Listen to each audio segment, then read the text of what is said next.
নতুন অভিযোগ ডাক্তারদের threat culture.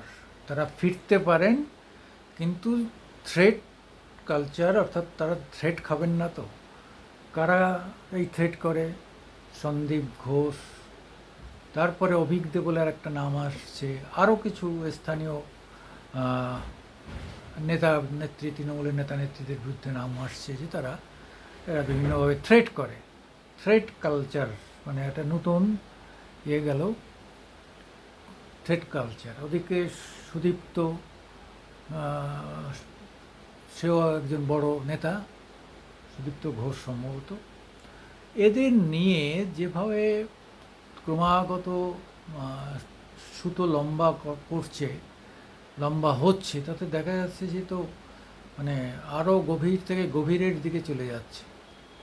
Manoj Pant CP হিসাবে জয়েন করেছেন। বিনীত গোয়েলের বিরুদ্ধে তাদের অভিযোগ, সেটা তাকে সরিয়ে দেওয়া হয়েছে। স্বাস্থ্য দপ্তরকে অনেককে সরিয়ে দেওয়া হয়েছে। এরপরেও যদি ডাক্তাররা আরও নতুন নতুন ধরনের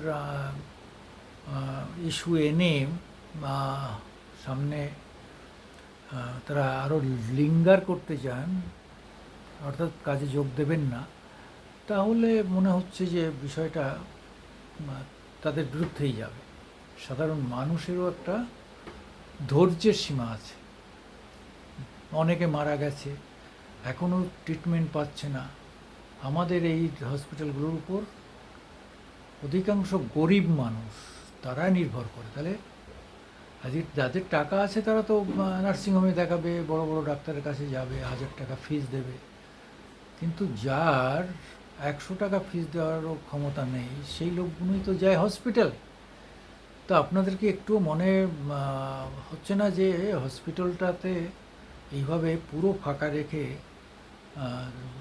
রাস্তায় এসে বসে পড়া, হ্যাঁ, সেখানে বিভিন্ন লোক খাবার দিয়ে যাচ্ছে, নানান ধরনের খাবার, একটা পিকনিকের মেজাজ, এটা পিকনিকের মেজাজ, এটা তো ঠিক না। তারপরে এখন সাধারণ মানুষ দারুণভাবে বন্যায় প্লাবিত, প্রশাসনের একটা অংশ সেখানে ব্যস্ত, মুখ্যমন্ত্রী নিজে সেসব জায়গায় দেখছেন। কিন্তু কথাটা হচ্ছে, এটা তো প্রত্যেক বছরই হয়। মুখ্যমন্ত্রী হঠাৎ করে এবছর দেখছেন এমন তো নয়, প্রত্যেক বছরই হয়। কিন্তু এর একটা যে সুরাহা, কেন্দ্রের সঙ্গে থেকে এর একটা সুরাহার রাস্তা যে বেছে নিতে হবে, সেটা তো 14 বছর হয়ে গেল, 14 বছরও সেটা করা গেল না। অর্থাৎ আমাদের সঙ্গে কেন্দ্রের সঙ্গে সম্পর্ক তো আদায় কাজ কলায়। সুসম্পর্ক থাকলে তার একটা প্রেক্ষাপট থাকে, আলাপ আলোচনার সুযোগ থাকে, স্কোপ থাকে। কিন্তু এখানে তো সেটা নৈব চ।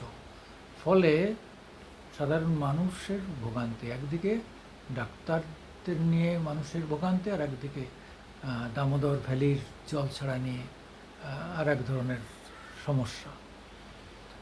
এখন এটা তো ঠিকই, উপরের থেকে জল এসে নিচের দিকে নামবে, এটাই তো জলের সাধারণ গতি।